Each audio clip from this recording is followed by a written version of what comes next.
मिल्लत times में खुशामदीद। Jahazpur Shahpura highway नगर पालिका केंद्र पर एकादशी के अवसर पर हर साल की तरह इस साल भी किले के मंदिर की शोभा यात्रा निकल रही थी, जिसमें हर साल 8 से 10 लोग शामिल होते हैं और ये बहुत ही शांतिपूर्वक तरीके से निकाली जाती है।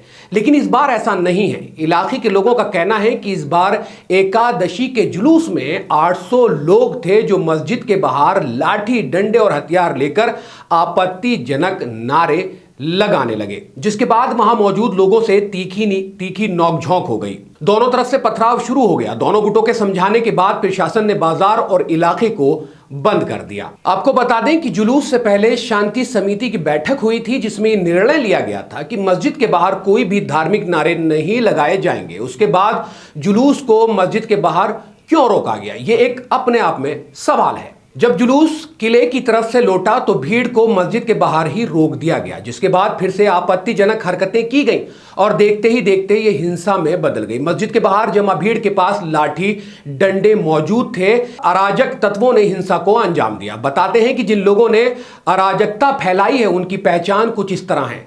भेरू अध्यक्ष भाजपा जहाजपुर दिनेश पत्रिया, शारीकांत पात्रिया, विक्की अग्रवाल, पवन वैष्णव, सत्येंद्र काटिया, विशाल खटीक, राजू माली, दुर्गा भाटी, मनोज अग्रवाल, विक्की पात्रिया, अरविंद भुवालिया, कमल बबलू खाती, अनिल भुवालिया, कमल बांगड़, सत्तू दरोगा, रतनलाल खाती, गोकुल खटीक, हर्षित पत्रिया, अमित गुर्जर, अंकित सोनी, हरीश पत्रिया, लवली सिंह, महेंद्र खटीक, राजू कोटिया, अभय सिंह मीना, कैलाश खटीक व उसका लड़का शामिल रहे हैं। उसके बाद इलाके के विधायक गोपीचंद मीना वहां पहुंचते हैं और कहते हैं कि मस्जिद अवैध है। मस्जिदों को अवैध बताने का सिलसिला आपको पता है चल ही रहा है। वो बुलडोजर से कार्रवाई करने की धमकी देते हैं।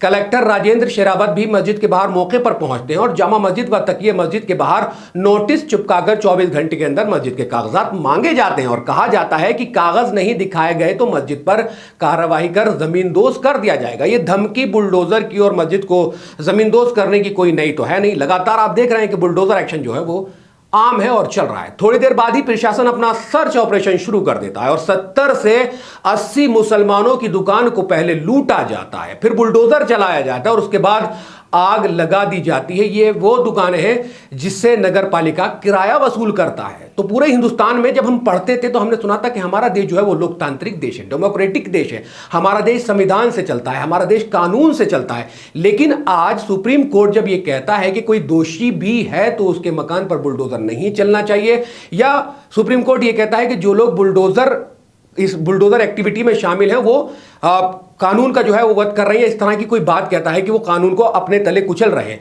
तो सुप्रीम कोर्ट की ही बात नहीं मानी जाती। इस तरह के लगातार जो मामलात हैं वो लगातार देखने को मिल रहे हैं। मस्जिदों को अवैध बताकर बुलडोजर की धमकियां दी जा रही हैं और ये जो पूरा सिनेरियो घटा है इसमें कम से कम 80 से 100 मुसलमान लोगों की जो है दुकानों को तोड़ दिया गया है और उनमें लूटपाट की गई है। अगर आपको ये वीडियो पसंद आई तो वीडियो को लाइक कर दें, वीडियो को शेयर कर दें और वीडियो पे कमेंट्स करके अपनी राय जरूर कायम करें। तमाम सोशल मीडिया प्लेटफॉर्म पर मिल्लत टाइम्स को आप फॉलो कर सकते हैं, सब्सक्राइब कर सकते हैं। इस वीडियो में सिर्फ इतना ही। इंशाल्लाह फिर मुलाकात होगी। अल्लाह हाफिज। मिल्लत टाइम्स को जारी रखने और मजबूत बनाने के लिए हमारी आर्थिक सहायता कीजिए। ये एक आजाद मीडिया हाउस और कमजोरों की आवाज है। आप हमें देखें, सुने पढ़ें और हर महीना ज्यादा नहीं, सिर्फ 100 रुपये से मदद करें। डिटेल्स डिस्क्रिप्शन में मौजूद है।